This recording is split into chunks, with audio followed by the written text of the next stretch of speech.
Inilah kisah Aldi, seorang polisi kota yang hilang arah di hutan belantara, terpisah dari dunia, dan tiba-tiba diselamatkan oleh seorang wanita misterius bernama Laras, yang tak pernah dikenalnya.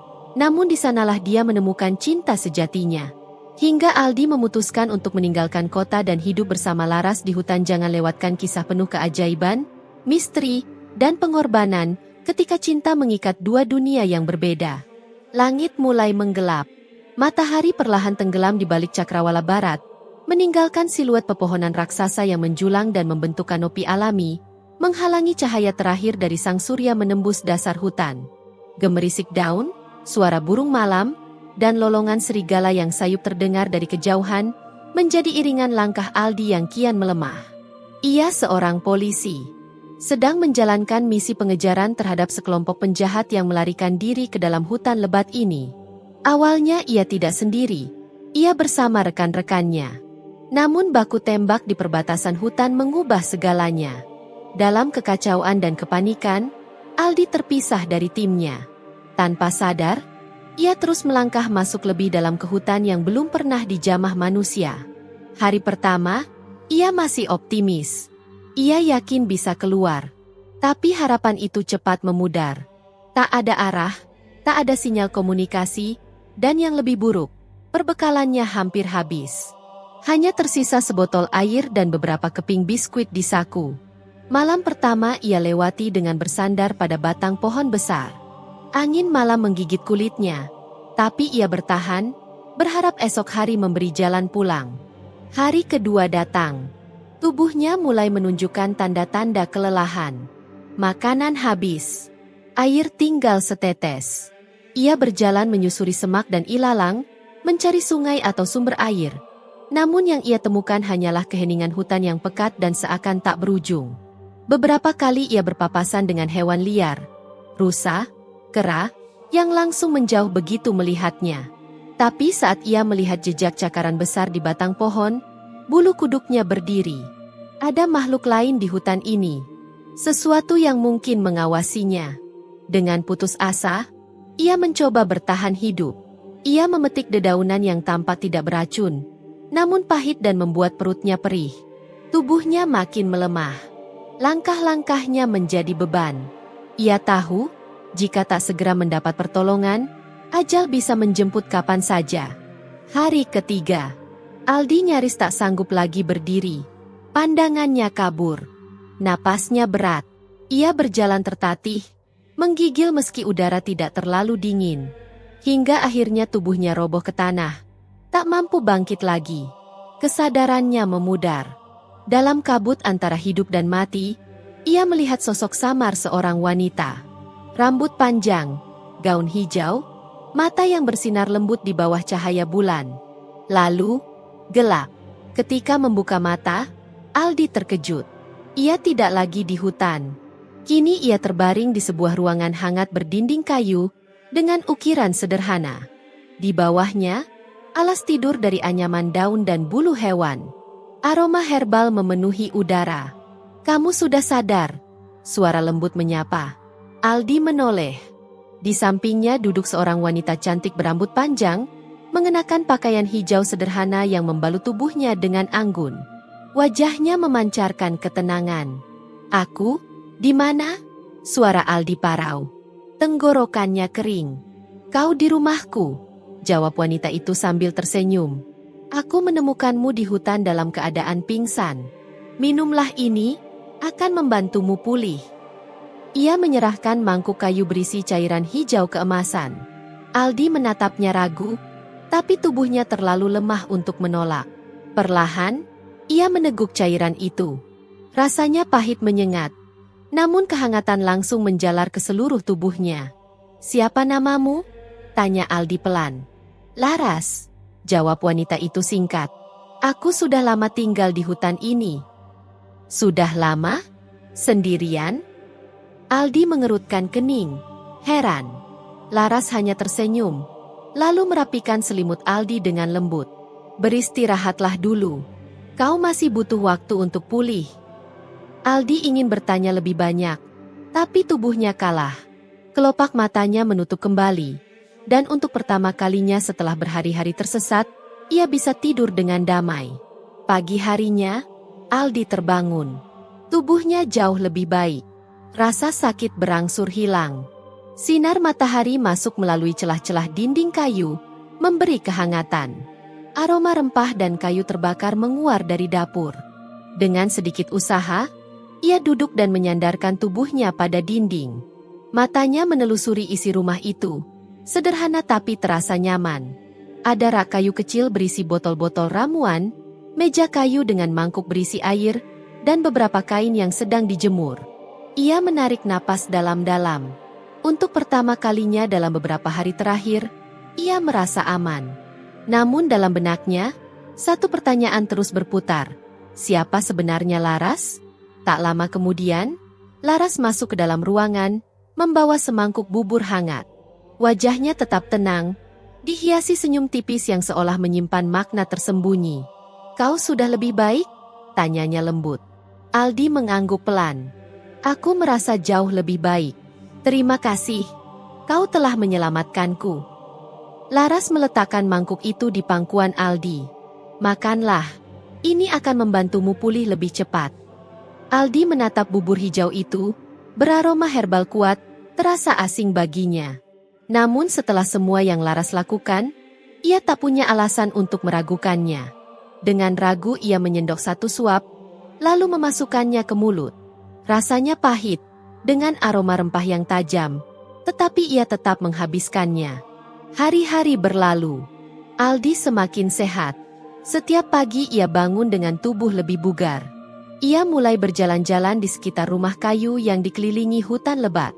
Udara di sana terasa lebih segar, seolah hutan itu sendiri hidup dan menyambutnya. Setiap hari, Laras mengurus rumah kayu itu dengan ketenangan yang tak lazim. Seakan kehidupan sunyi di tengah belantara adalah hal paling alami baginya. "Sudah berapa lama kau tinggal di sini, Laras?" tanya Aldi pada suatu sore, saat mereka duduk di beranda rumah, menikmati semilir angin yang lembut. Laras tersenyum kecil. Matanya menerawang ke arah pepohonan tinggi. "Sudah lama sekali. Aku sudah terbiasa hidup di sini." Aldi mengangguk, meski hatinya penuh tanya. Bagaimana mungkin seorang wanita muda tinggal sendiri di hutan? Sejauh ini dari peradaban, tak ada desa, tak ada suara manusia lain. Hanya pepohonan yang seakan tak berujung. Minggu demi minggu berlalu. Aldi menyadari, perasaannya terhadap Laras mulai tumbuh. Bukan hanya karena wajahnya yang cantik, tapi karena sikapnya yang lembut, penuh perhatian, dan selalu membuat hatinya tenang. Suatu malam, di bawah cahaya bulan yang temaram, Aldi memberanikan diri. "Laras, aku ingin membawamu ke kota. Kita bisa hidup bersama, membangun kehidupan baru." Laras terdiam lama. Lalu ia menggeleng pelan. "Aku tidak bisa, Aldi. Hutan ini adalah rumahku. Aku tak bisa meninggalkannya." Dada Aldi terasa sesak. Ia ingin bersamanya, tapi juga tak bisa hidup tanpa kepastian di tengah hutan ini. Namun melihat sorot mata Laras yang teguh, ia akhirnya mengambil keputusan. "Kalau begitu, aku akan tinggal di sini bersamamu. Aku tidak ingin meninggalkanmu sendirian."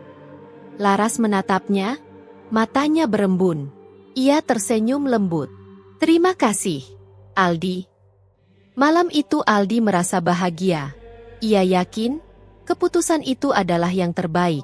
Namun ia belum tahu, keputusan itu akan menyingkap rahasia besar yang tersembunyi di balik ketenangan Laras. Hari-hari berikutnya berjalan damai. Aldi mulai terbiasa dengan kehidupan sederhana, membantu Laras mengambil air dari mata air, mengumpulkan kayu bakar, mencari buah-buahan liar, bahkan belajar mengenal tumbuhan obat. Tak ada hiruk-pikuk kota. Tak ada beban tugas-tugas kepolisian. Hanya suara burung, desir angin, dan kehadiran Laras yang menenangkan. Namun perlahan, Aldi mulai menyadari sesuatu yang ganjil. Setiap malam, Laras selalu pergi meninggalkan rumah. Awalnya Aldi tak ambil pusing, mengira Laras hanya butuh waktu sendiri. Tapi malam demi malam, Laras pergi pada waktu yang sama, tepat ketika bulan mulai tinggi, dan ia tak pernah mengatakan kemana.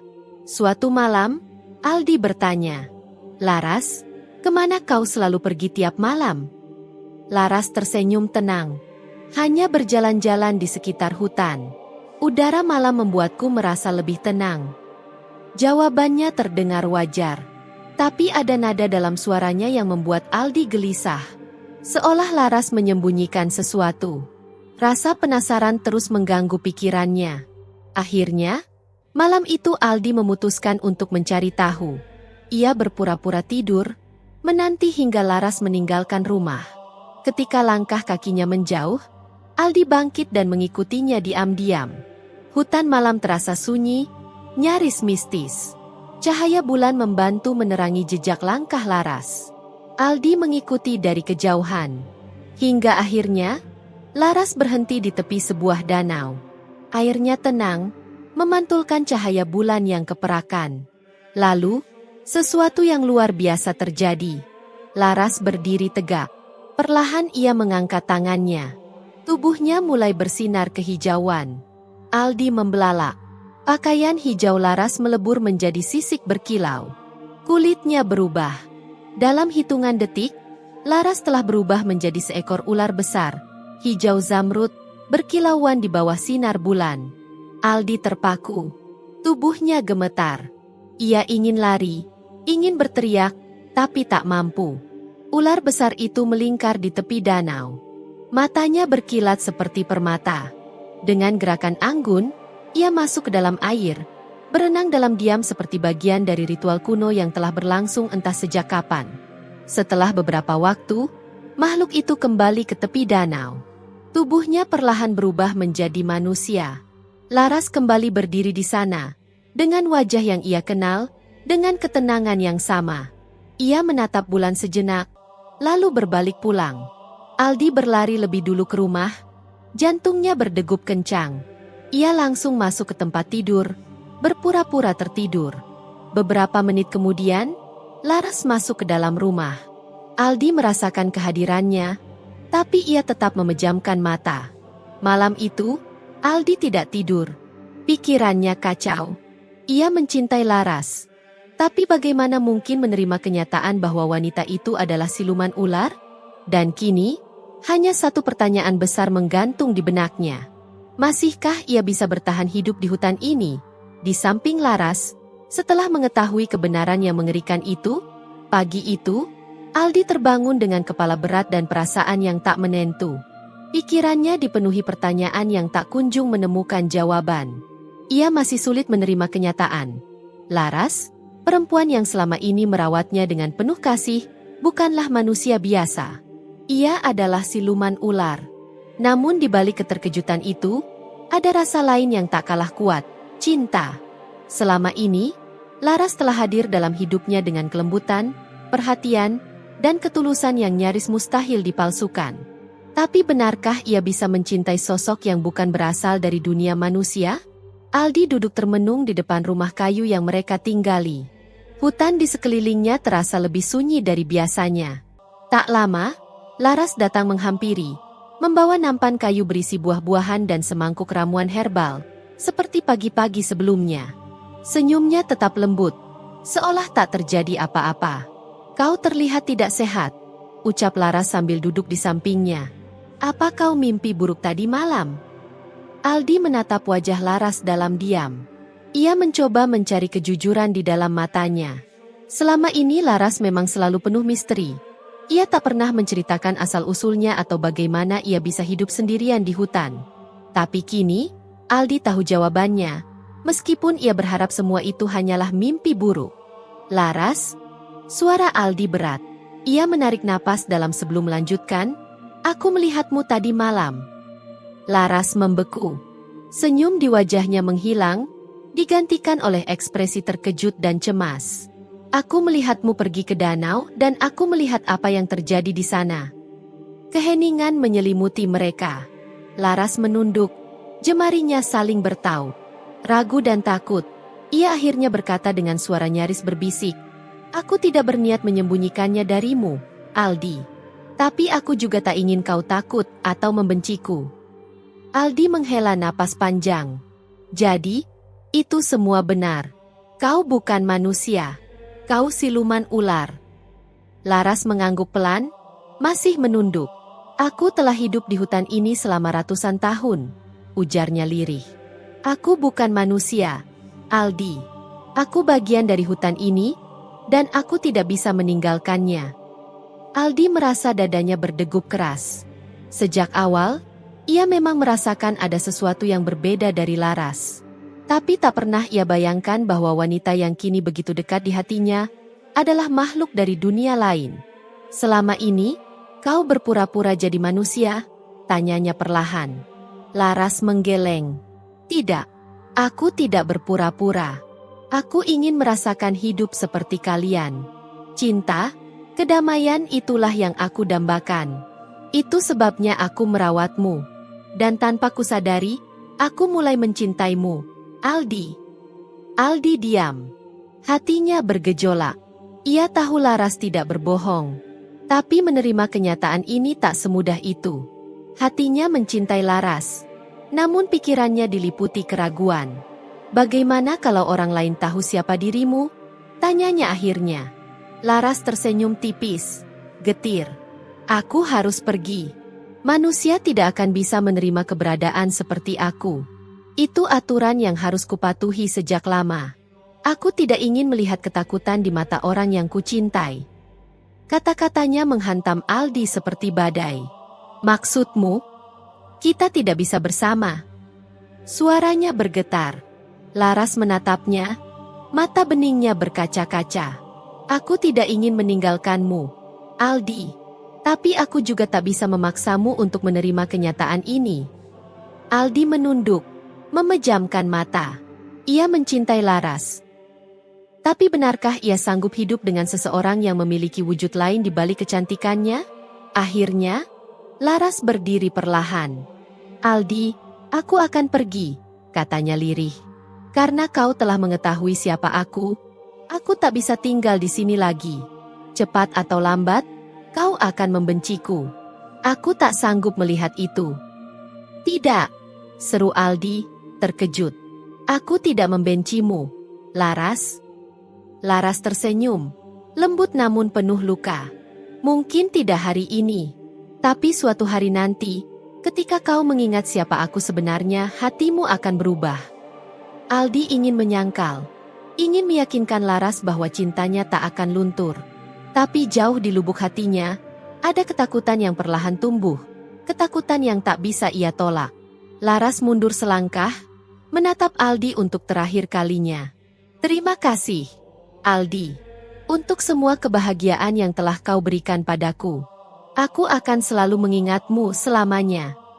Sebelum Aldi bisa berkata apa-apa, Laras berbalik.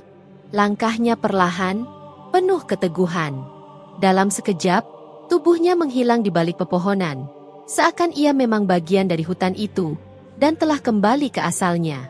Aldi hanya bisa berdiri di tempat. Hatinya hancur. Ia ingin mengejar Laras, memeluknya, menahannya. Tapi tubuhnya tak bergerak. Kakinya berat. Ada sesuatu yang menahannya. Mungkin rasa takut, mungkin keputusasaan. Hutan yang sebelumnya terasa hangat dan penuh kehidupan, kini seolah berubah menjadi dingin dan asing. Rumah kayu yang pernah menjadi tempat berbagi tawa, kini terasa hampa. Aldi duduk diam di depan rumah itu. Angin hutan berhembus lembut, membawa aroma tanah dan daun basah. Tapi tak lagi membawa ketenangan. Ia menatap ke arah hutan yang telah menelan cinta sejatinya. Laras telah pergi dan mungkin tak akan pernah bisa ia temukan lagi. Sudah berhari-hari sejak Laras menghilang ke dalam pelukan hutan. Sejak saat itu, segalanya berubah. Aldi mencoba meyakinkan dirinya bahwa ini adalah yang terbaik, bahwa perpisahan itu adalah harga dari kebenaran yang ia temukan. Namun, setiap kali bayangan Laras hadir dalam ingatannya, senyum lembutnya, suara hangatnya, dan tangan penuh kasih yang selalu merawatnya, hatinya kembali terasa hampa. Di dalam rumah kayu kecil itu, segalanya masih seperti dulu. Mangkuk kayu yang biasa berisi ramuan herbal buatan Laras masih terletak di sudut meja. Tikar tempat mereka duduk berdua di malam hari pun masih tergelar di lantai bambu. Namun, kehangatan yang pernah mengisi ruangan itu telah pergi bersama sang pemiliknya. Setiap malam, Aldi berharap. Ia duduk terjaga hingga dini hari, menanti suara langkah kaki di antara pepohonan. Mungkin, pikirnya, Laras akan kembali. Mungkin, wanita itu akan muncul di ambang pintu, membawa harapan. Tapi yang datang hanya sunyi. Hutan tak lagi berbisik, seolah ikut menyimpan duka. Suatu pagi, Aldi membuat keputusan berat. Ia tahu, ia tak bisa terus tinggal di tempat ini. Tanpa Laras, hutan ini bukan lagi rumah. Maka dengan hati yang berat, ia melangkah pergi. Setiap langkah seperti menapaki kenangan, seolah tanah dan akar mencoba menahannya agar tetap tinggal.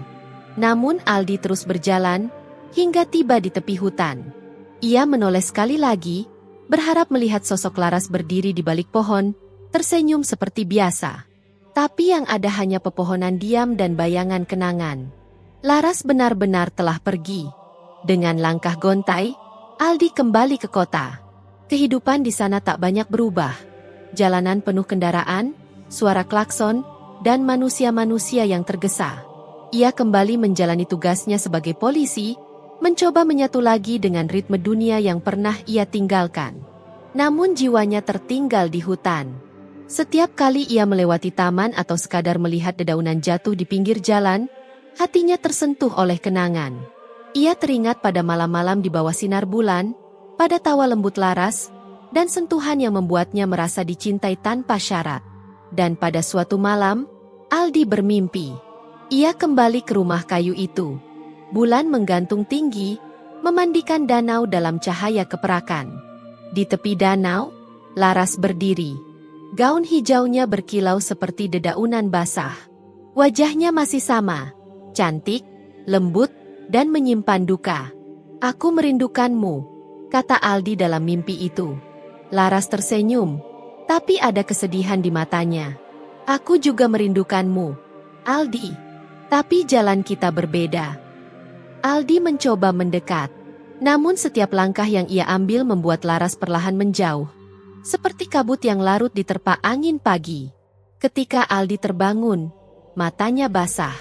Ia tahu, Laras memang telah pergi. Namun kenangan tentangnya tak akan pernah benar-benar hilang. Cinta mereka mungkin tak ditakdirkan untuk bersatu. Tapi Laras akan selamanya hidup dalam hatinya. Seperti bisikan hutan yang hanya bisa dirasakan oleh jiwa yang pernah jatuh cinta di dalamnya. Terima kasih telah menonton. Dan jangan lupa untuk mendukung saluran ini dengan menekan tombol subscribe, like dan share video ini. Agar semakin banyak orang yang bisa menikmati cerita-cerita menarik lainnya. Sampai jumpa di cerita berikutnya.